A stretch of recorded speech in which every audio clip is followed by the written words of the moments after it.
kabagay, this is Journal Bagay po ng Iligan City.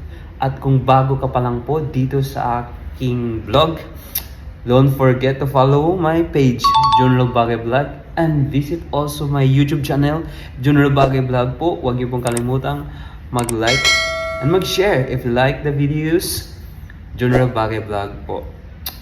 Alam niyo ba, mga kabagay, today is December 1. Oh my God! Christmas is coming! It's holiday season. So, ready na ba ang lahat makatanggap ng bonus mula sa pamaskong handog sa ating kapamilya, kapuso, kabayan, kabagay, kapatid? Ano ba? Alam niyo ba mga kabagay, malungkot po dito sa abroad. Kasi po, malayo kami sa mga pamilya namin. Kaya malungkot po kami. Pero, hindi pwede maging malungkot yung Pasko natin dito sa abroad. Kaya, gagawa tayo ng paraan. Ayan, may tigawat pa. Gagawa tayo ng paraan para maging masaya at madama naman natin yung spirit of Christmas dito sa abroad. A few moments later.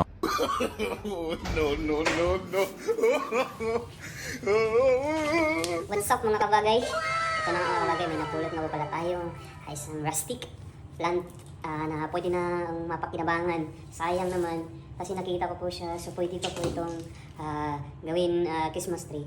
So ngayon mga kabagay, ngayon ay gagawin natin itong Christmas tree para maging maganda naman ito, maging buhay, para mas maganda naman yung Christmas season natin dito sa abroad. Yo, so kulang lang to sa ligo, kulang lang to sa linis. Pwede natin itong pakinabangan. Okay?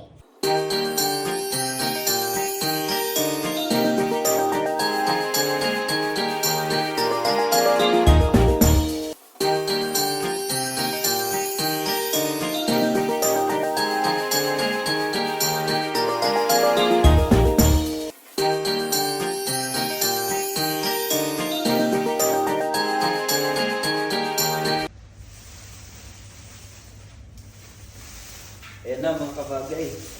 Tapos na nating nalabahan. So ilagay muna natin dito, patuyuin muna natin. Ayun mga kabagay, tapos na po. Tapos na nating nalabahan. So ilagay muna natin dyan, patuyuin muna natin. So ganun lang. Kasi may nabili na po si paring Marco na Christmas lights. Dagdagan ko na lang po ito para isabit natin dyan. So ngayon po ay bibili nga po pala tayo ngayon sa sa isang tindahan ng mga nagbibenta dito ng mga ng mga pangdekorasyon. So siguro ngayon may mga binibenta na siguro mga pang Christmas decor. Kaya bibili po tayo ng pang Christmas decor para idagdag natin diyan para mas maging makulay pa yung Christmas tree natin, di ba mga kabagay? So ganoon lang mga kabagay. Kailangan hindi pwedeng hindi maging masaya yung Pasko nating mga OFW. Dapat gawin din natin maging masaya, maging makulay para hindi naman malungkot yung Pasko natin dito. Shout out sa tanang mga Bisaya nga naa diri sa Kuwait, sa mga nagtrabaho diri sa Kuwait. Shout out sa tanang Iligan sa Iligan City, sa lugar. Hamping kamong tanan. So palit na ko para pang decor. Bye-bye, bani ko ninyo. Let's go!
idol, nabili na natin.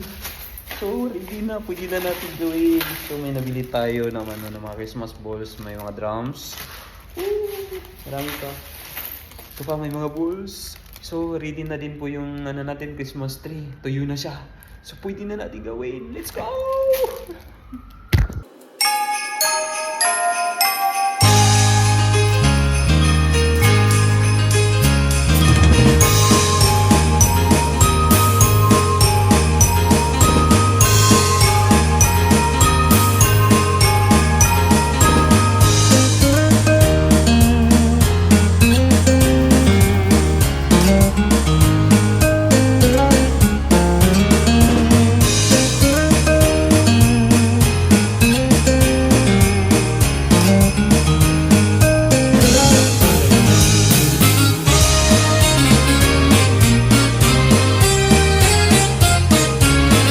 What's up mga kabags? Ito na nga mga kabags, na-ready na natin yung ating Christmas tree. So I'm so much excited.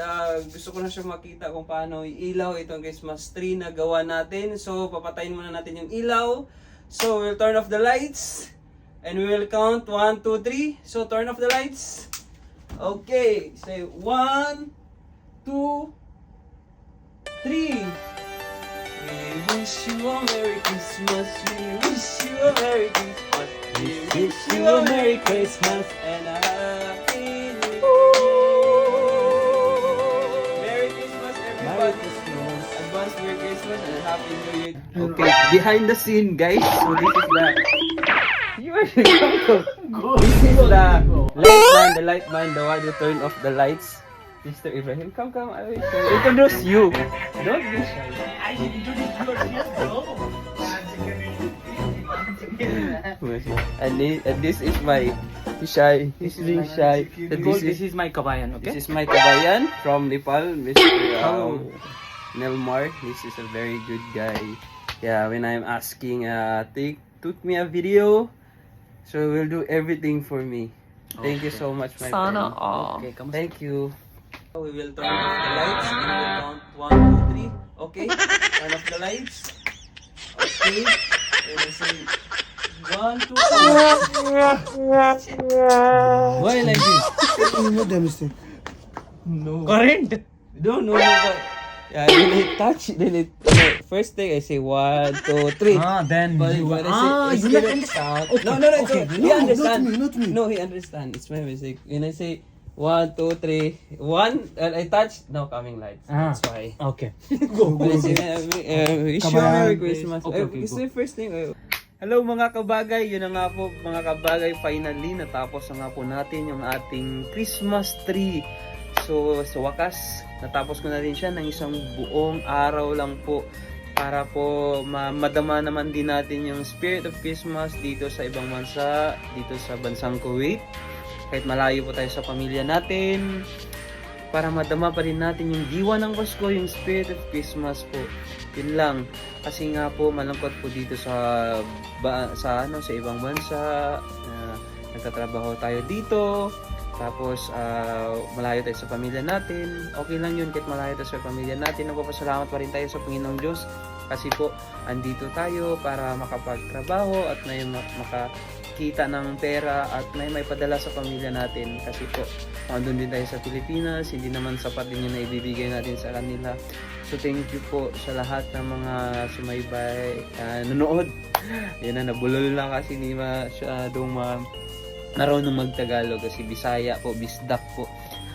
Pero tried my best para magtagalog, para mas maintindihan po, lalo na sa mga kasamahan ko na mga Tagalog po sila at hindi po sila nakakaintindi ng Bisaya.